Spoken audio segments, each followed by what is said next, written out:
Hi, everyone, and welcome back to a new episode of the Sustainable Cannabis Coalition podcast, in which we talk all things sustainability with some of the most distinguished experts in the cannabis industry.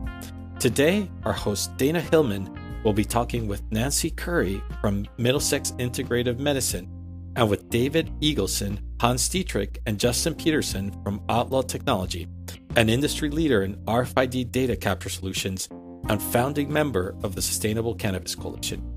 We'll be discussing RFID tracking and inventory management technology and its place in furthering sustainability by increasing visibility in the operation, increasing labor efficiency, and easing automation in the seed-to-sale system. Stay tuned for a great panel and a great conversation.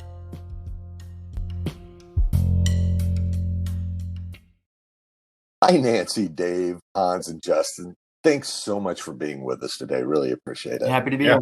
Yes. Thank you, Dana. Always a pleasure. Thanks, Hans. So, listeners, if you're not familiar with Outlaw Technology, they work in an area of cannabis and have technology that's really critical for cannabis producers, making sure that they're in compliance with state laws, and then also making sure that each plant's location is accounted for. But before we do that deep dive, I'd really like to go around our virtual coffee table and give our listeners a bit of context. So if you all can share a bit of your background, that would be great. So why don't we start off with Nancy, then Dave, then Hans, and Justin. So I'll shut up now. So Nancy, can you start us off? Thank you so much for having me here today. My name is Nancy Koury. I'm the president of Middlesex Integrative Medicine. We're a cannabis cultivator and retailer in Massachusetts. I became involved in the industry really as a result of a family member that had benefited from the use of cannabis, medical cannabis, as an alternative to opioid pain relief, fighting the good fight against terminal cancer. She received a lot of relief and a better quality of life. And so, having learned about this through her, that aligned really well with some of our other founding members with MIM, who are also seeking alternatives to opioid pain relief through their industries. My professional background was an executive director for a law firm for the past couple of decades.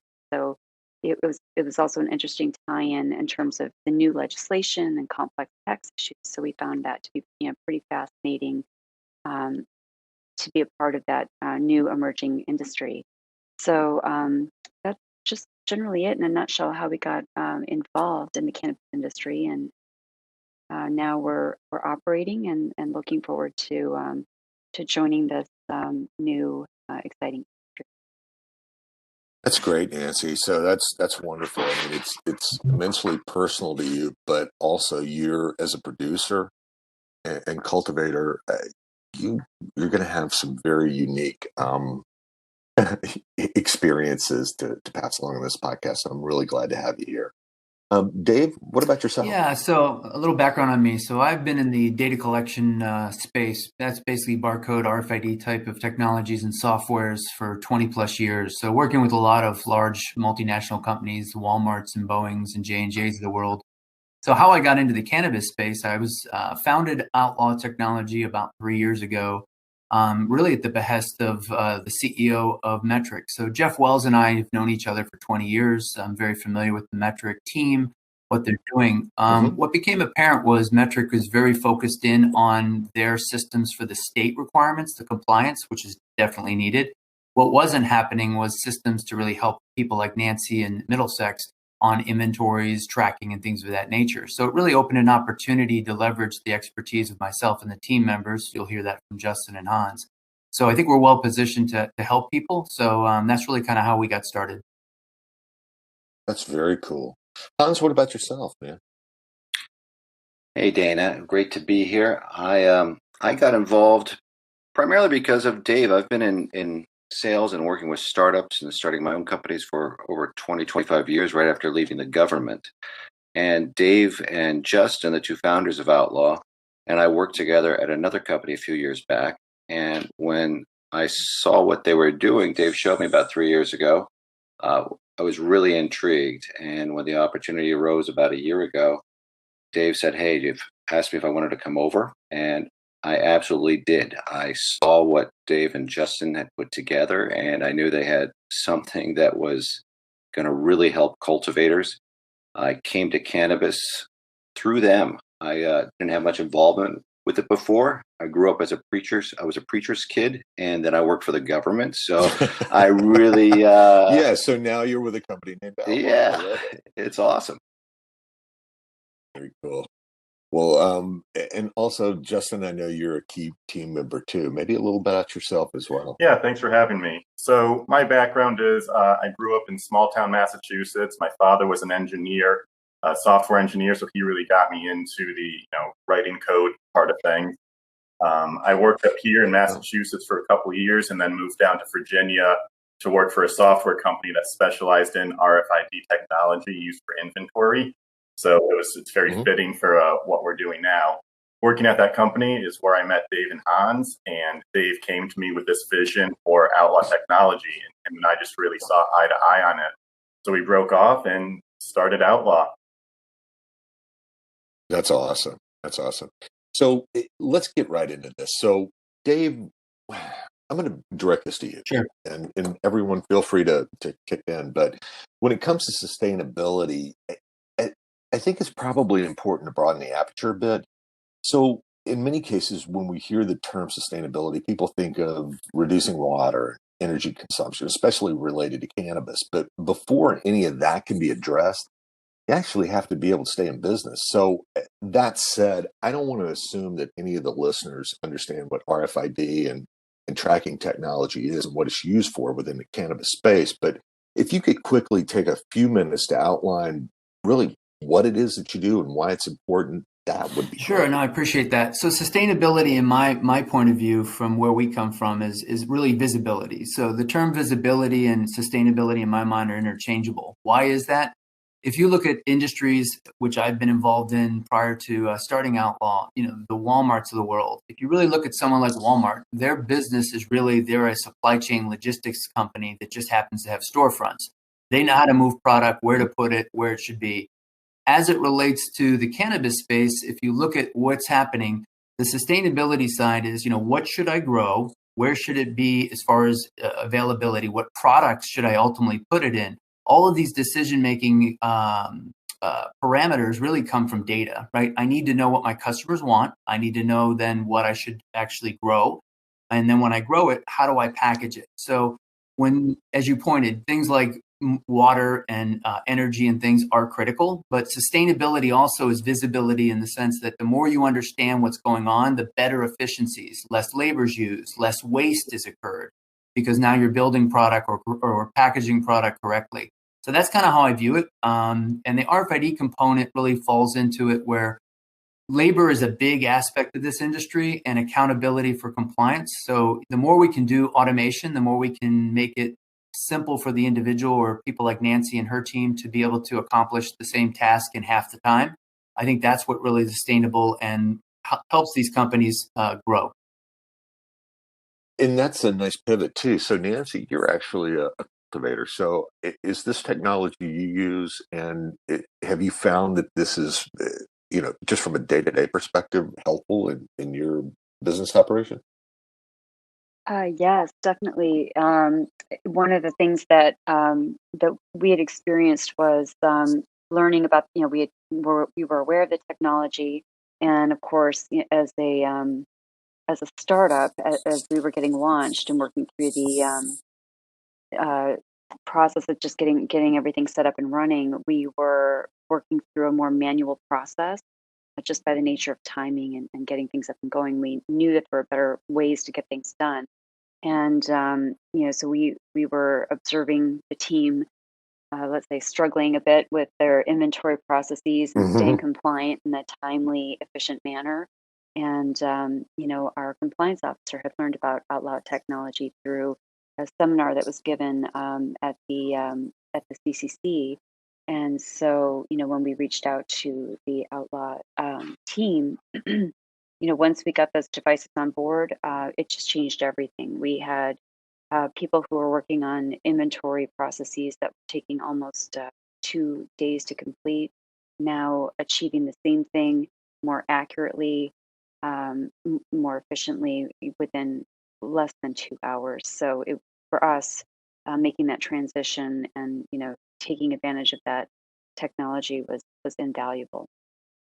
Yeah, it's interesting because I've been to more grows than I can remember, and seeing rows and rows of plants and just mass canopy, and knowing that each one of those has a tag that has to be accounted for to be able to stay in compliance is pretty big. Now, this is just a broader question, but is every state the same, or do you have different? And Hans and Justin, maybe you know this.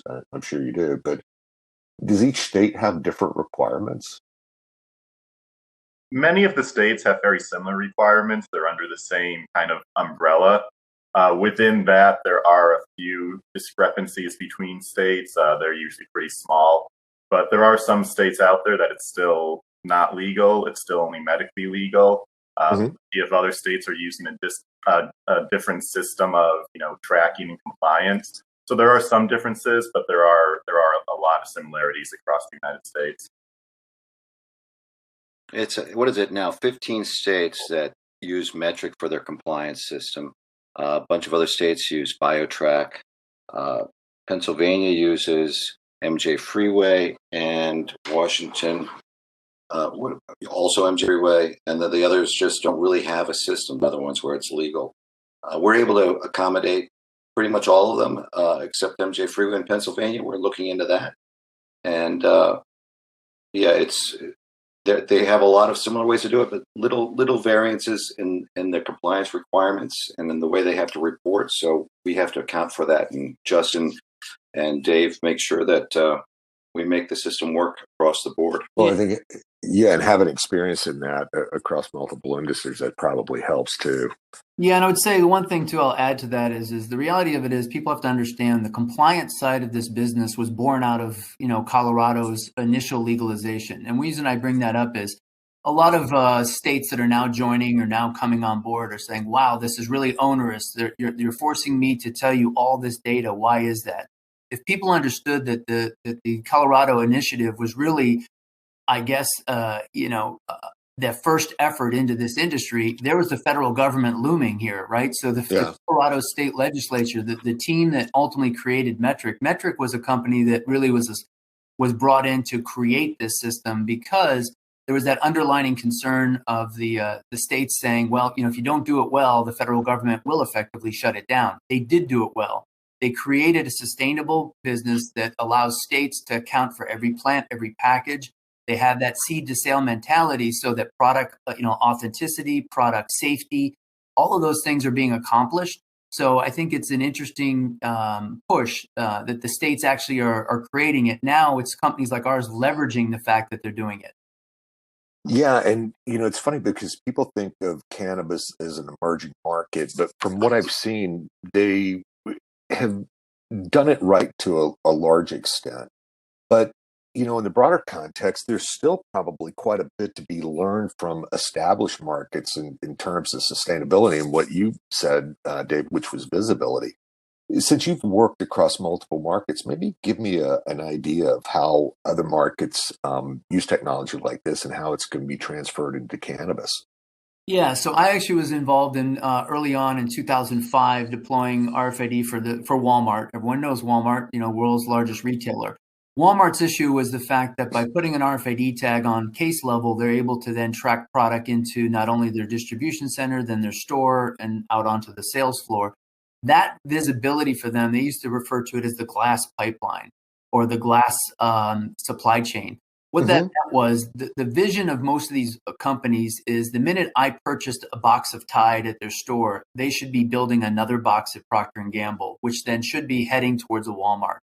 The efficiency there is that you're managing and trying to cut out things like waste. If we look at markets, the companies that are most successful are those that really know exactly what's happening in their businesses, that they have true information to make decisions against. You bring that forward into the cannabis space. If I know every plant that I have in a room, I know that it's getting ready to be flowered and then harvested, all of that data starts to tie into what will I have available for my customer, my patients, at a dispensary, and how long will that take? The more the industry starts to embrace that and leverage what other industries have always done, I kind of equate it to, I'm tracking me, Outlaw. I'm tracking a tag, whether it's on a plant, a Boeing part, or a box of Tide. It doesn't matter. But the information it gives someone like Nancy to make a decision like, we should be growing this product. I should be putting more of it in this next cycle because it's being so successful at point of sale. That's all driven by data. That's really interesting. And Nancy, is that how you're actually using it? Yes, it being able to track everything from seed to sale, although of course it's a core requirement for our compliance, does give us a great opportunity to monitor, products that are, where they are in our production schedule, where what's happening next, what the customers are looking for, and what's most popular on the sales front. So yeah, we're able to make use of all of those benefits using these products. Yeah, as Dave was alluding to earlier, this technology has been used now for decades. Now it's not just for compliance. They should be using this to get the metrics and key performance indicators that they need. Just like Nancy said, they can identify the areas that can be improved. So they eliminate waste, eliminate processes and products that don't work or people don't buy, and just focus on all those things that do work, which obviously helps sustainability throughout the industry. Yeah, absolutely. Besides just being required for compliance, it's great for day-to-day management, but it's only as good as the data that you're, ingesting. If you have bad data, you're going to have bad data. So it really comes down to how good is the data that you're collecting. So if you're just doing it by hand with manual entry, you run the risk of a lot of human errors. So it's these kind of these technologies that can really improve your data, so you have good data, but not just for compliance, day-to-day management too. Well, and just by the way, and I'm sorry to interrupt Justin and Hans, but that's what I'm really interested in, because when I go to grows, I see a lot of just paper on the side of out the side of doorways, Excel spreadsheets where it's almost like data goes to die. So are you starting to see that, I'm not going to say in mass, but I think it's this like slow march. Are companies starting to embrace your technology and also broader systems to be able to make sure that their data is not only input but also accurate? Yeah, and I'll take this. Yeah, I would say that's happening, and I think really the initial focus on the cultivators has been on product, and the growing and the actual environment and so forth, which makes sense. But as they get more mature and things progress, the next step is, okay, how do we do it better? You're right. Most people were doing it very manual. You have a lot of software systems upstream, whether it's an ERP or an MRP or things of that nature that are meant to capture the data. What people sometimes lose sight of is, how did that data get into that software? How did you put it into the software to actually make a report, to do a decision? Yes. And that's, I think, where we try and, as I say, the rubber meets the road. We're trying to be that device that allows Nancy's team to walk into a room and do an inventory in minutes, and then check against the state system to ensure everything's correct. But more importantly, she now has good visibility of, okay, that's getting ready to move to the next level, and we'll have that finished product by this time frame. So yeah, I think that whole front is coming around. I think the industry is settling into what I would call a kind of a steady state. And now you have a lot of these multi-state operators, corporate entities stepping in. So naturally, they're bringing processes from their past lives, right? Pharmaceutical executives, product people from retail are jumping into the cannabis space and saying, "Hey, why don't we do this?" No, I think that's impressive, actually, and the fact that you're on. I'm not going to say the bleeding edge, but certainly leading edge, because it's proven technology. But to see it make its way down into a nascent industry, and hopefully help them become, well, not only more sustainable, but be able to use that visibility and make it matter. If I could add, Dan, without the automation, they just aren't going to be scalable either. It's what they need to do, and for sustainability reasons, obviously, also.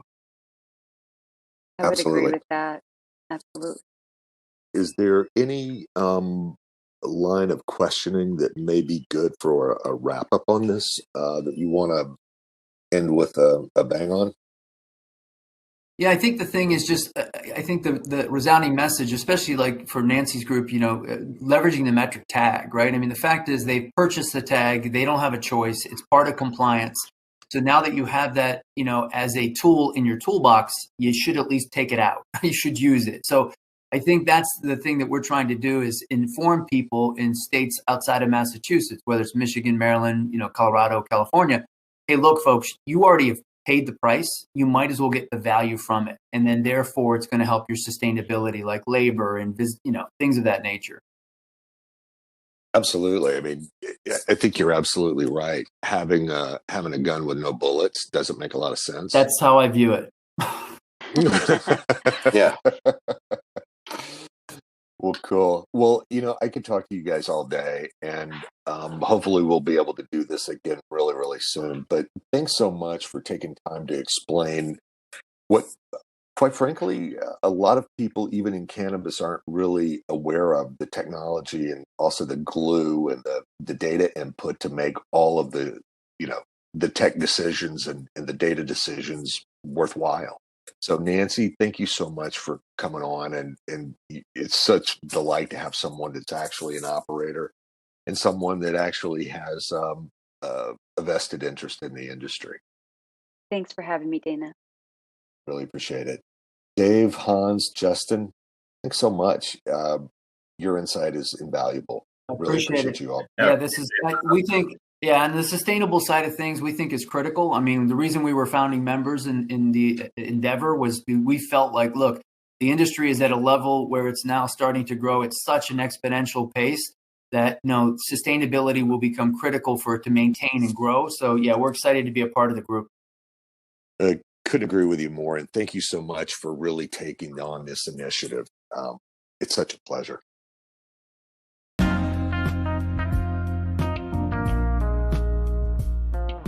We hope you enjoyed this episode of the Sustainable Cannabis Coalition podcast. If you like what you heard, tune into our next episode and make sure to check out our content on our website at sustainablecannabiscoalition.com and make sure to follow us on Facebook, Twitter, Instagram, and LinkedIn. Yep, we're pretty much everywhere. Till next time.